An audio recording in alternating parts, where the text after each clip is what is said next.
एक बड़े से हॉल में एक मोटिवेशनल सेमिनार चल रहा होता है। तभी वहाँ स्टेज पर एक मोटिवेशनल स्पीकर आता है और वो वहाँ बैठे लोगों को एक बात बोलता है कि अगर आप लोगों ने मेरी बात ठीक ढंग से सुनी और समझ ली तो आपकी जिंदगी पूरी तरह बदल जाएगी। उसके बाद वो मोटिवेशनल स्पीकर अपनी जेब से बिल्कुल कड़क 500 रुपए का एक नोट निकालता है और उसको ऊपर की तरफ उठाकर पूछता है कि ये नोट आप में से किसको चाहिए। ये सुनते ही वहाँ बैठे सभी लोग अपने अपने हाथों को ऊपर उठा लेते हैं। वो मोटिवेशनल स्पीकर बोलता है कि ये नोट मैं आप में से किसी एक को दूंगा, लेकिन उसके लिए आपको थोड़ा इंतजार करना होगा।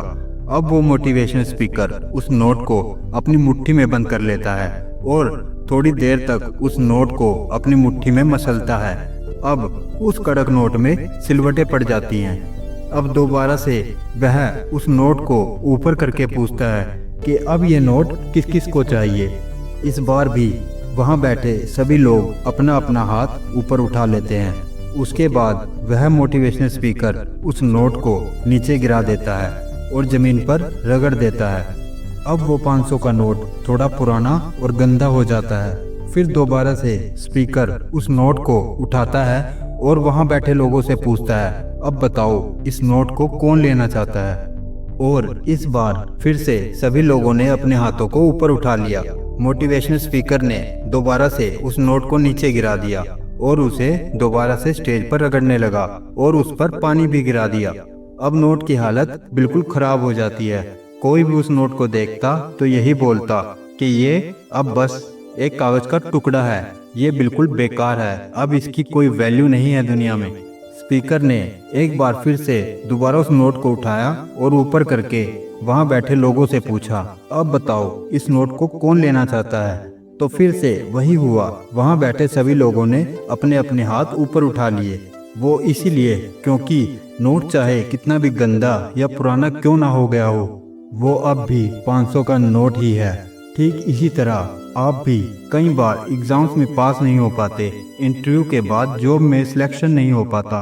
जब आप इस बुरे दौर से गुजर रहे होते हैं और इन सब सिचुएशंस का सामना कर रहे होते हैं तो आपको लगने लगता है कि आप सफलता के लायक नहीं हो, दूसरे लोग आपसे ज़्यादा बेहतर हैं, आप किसी काम के लायक नहीं हो, आपकी कोई वैल्यू नहीं है दुनिया में। तो हमेशा ये याद रखना, इस बात से कोई फर्क नहीं पड़ता कि आप अपनी लाइफ में कितनी बार फेल हुए हो, फर्क इस बात से पड़ता है कि आप हार मानते हो या नहीं।